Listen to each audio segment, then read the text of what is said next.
all, Darby Fit. Welcome back to my YouTube channel. Today I'm going to tell you why you can't stick to a diet and how you can change it. So many people find themselves going round in circles. They start a new diet, they stick to it for a couple of weeks, they're feeling good, they see a little bit of progress, and then they fall off again, they're back to square one, so they go and try another diet. They're motivated again, really smash it for another few days, couple of weeks maybe max, and then fall off again and again back to square one. Does this sound like you? If it does, keep watching and I'll tell you why you can't stick to your diet and how you can change it going forward and start to see results long term. So there's a few different reasons why you might not be able to stick to your diet, but by far the most common reason is that you're trying to be too restrictive with your diet. If your diet is too restrictive, there's no way that's going to be sustainable long term. There's no way you're going to be able to stick to it. You might be able to stick to it for a few weeks max and start to see some results, but as soon as you go back to your old diet, you're going to be back to square one again and you'll be back round in that cycle. So when people start a diet, they're like, right, I don't eat carbs, I don't eat sugar, I don't eat anything nice, I'm just going to live on like salads.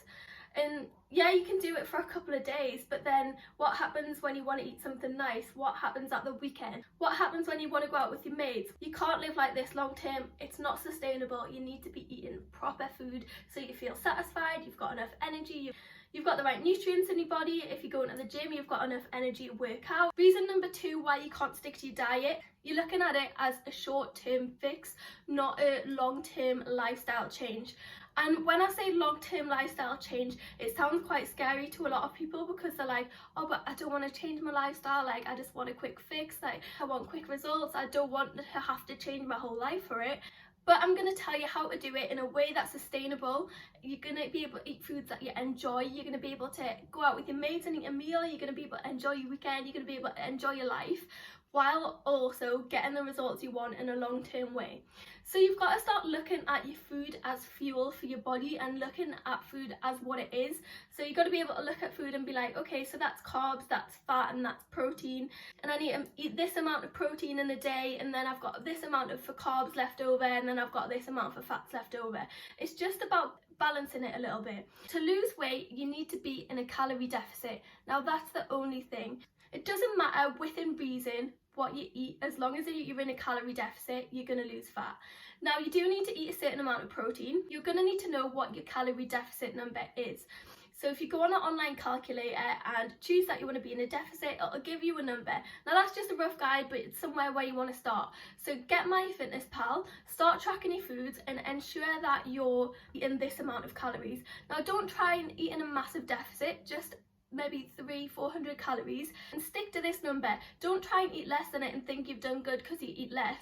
You'll just be hungry all the time. You'll end up snacking. And try and stick to a small calorie deficit, and that's going to be sustainable. So you do need to eat a certain amount of protein, so work out your protein number as well. You want to aim for 1 gram of protein per pound of body weight per day. So say you weigh 140 pounds, you want to aim for about 140 grams of protein per day. So you've got your protein, roughly split the rest of your calories between carbs and fat, but don't worry about tracking that too much. Track your calories, track your protein. Fats are essential for your body functions. Carbs are not essential. You don't have to eat them, but that doesn't mean you shouldn't. That doesn't mean it's sustainable and doesn't mean it's optimal. You definitely want to keep carbs in your diet. They make you feel satisfied. They give you energy. It's just going to make you enjoy food. Now, once you've got these numbers worked out, you can work out what foods fit into your calories and macros. So you can eat nice food that you enjoy within reason, within balance. So if you eat a nice balanced breakfast, a nice balanced lunch, try and base most of your meals around a protein source, some carbs, a bit of rice, and then fruit and vegetables. Then say it comes to tea time, you've got some calories left over, you can have a bit of pizza within reason if it fits in your calories. And then it comes to the weekend, you want to go out with the girls, you want to get a nice meal, you want to get some food. If you want to eat slightly more calories that day, just take them off the next day. So it's just about calorie balance and making sure that you're eating less calories than your body uses, but you can fit nice enjoyable food in, you can fit a nice treat in. Say it gets to the end of the day and you've got a couple of hundred calories, you can have a bit of chocolate if it fits. That is how you're going to be able to stick to your diet, because you're going to be able to enjoy nice satisfying foods that you enjoy. You're going to be able to do it long term. It's sustainable. You are in a calorie deficit, so you're going to be able to maintain results long term. Hope that video was useful, guys. If it was, give it a like, make sure to subscribe to my channel. If you've got any questions, let me know in the comments. I do personalised workout and meal plans that are aligned to your calories and macros, so it saves you all the hassle of having to work it out and track your food and seeing what fits into your calories. If you want some more information on that, I'll leave the link in the description box.